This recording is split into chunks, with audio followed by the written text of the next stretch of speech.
Canada's auto, industrial and lumber sectors have been hit hard by US tariffs this year. Our guest is president of Canada's largest private sector union. And she says that these workers' top concern right now is job security. We're joined by Lana Payne, national president of Unifor. Lana, great to see you. Great to see you too. Thanks for having me, and happy holidays to all of you there at the show. Same to you and to all of your members as well. I know they help keep the country running. It's interesting that auto and lumber, forestry, highly unionized sectors, and both targeted by President Trump this year. Yes, no doubt about it. These the auto sector, the forestry sector, the steel sector, aluminum, they're all highly unionized sectors of our economy. Obviously, very productive sectors of the economy. They produce, goods, but also contribute to the productivity of the nation. And it's just been devastating all across the spectrum for workers in these sectors right now. I mean, they are highly capital-intensive industries in the main, so the workers are productive there. Yes. And, it's interesting. I make this case all the time of how important it is, obviously, to protect jobs in these sectors, protect workers in these sectors through our trade negotiations. And that there's a big reason for that. It's one of the ways that we are able to drive higher incomes for Canadians. These sectors often lead the way. As you know, there's a push on to divert our economy from its addiction to the US. But one of the problems apparently is strikes on the West Coast, in particular at the ports and on the railways.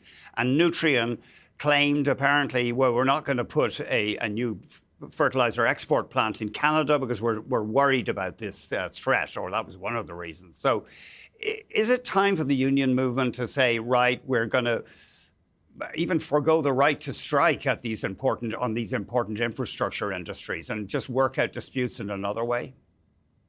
I think Nutrien isn't being fully honest here. I mean, the reality is that they need quite a size of a port.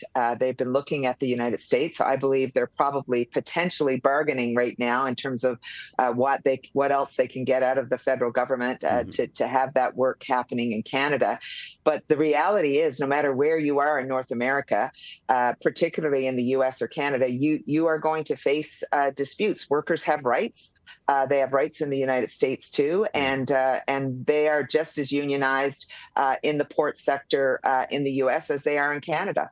It's an endless, of course, unions are the people who brought us the weekend, and who we should remember that. But when you get the whole economy damaged by a strike, and I know you guys are frustrated when workers are ordered back, you say it's an interference with collective bargaining, and I'm sure there's great strength in that argument. But when it damages the whole economy, are strikes really the way to go?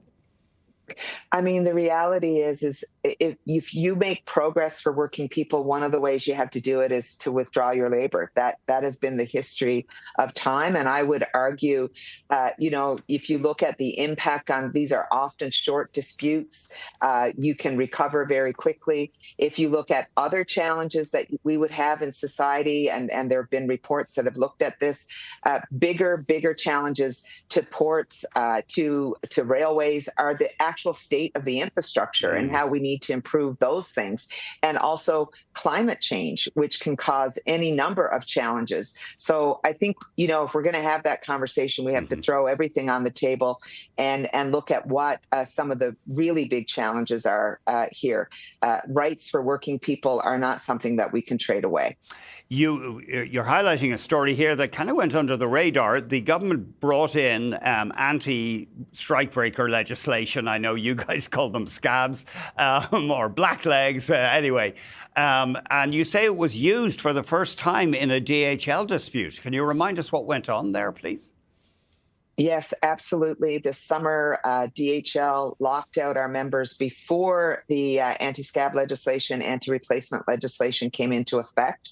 But during that dispute, a few days into that dispute, the law did come fully into effect, and DHL had to stop using replacement workers. And within, a matter of hours, days, we had a settlement. Concessions that the employer were demanding were removed from the table, and we were able to get a very good deal for our members. Collective bargaining worked, and that's the way it should occur. Unfortunately, we did have to. They locked out our members. We did not go on strike there. But the reality is this piece of legislation, in my mind, is very helpful to ensuring that collective bargaining can work for working people. Leaves with the final thought. The unions, I don't remember hearing that much from the unions on this whole debate over temporary workers. The government has cut back radically. Obviously, bringing in temporary workers tends to depress wages. That's one of the ideas, I guess. Well, companies are refusing to pay workers wages that will attract Canadians.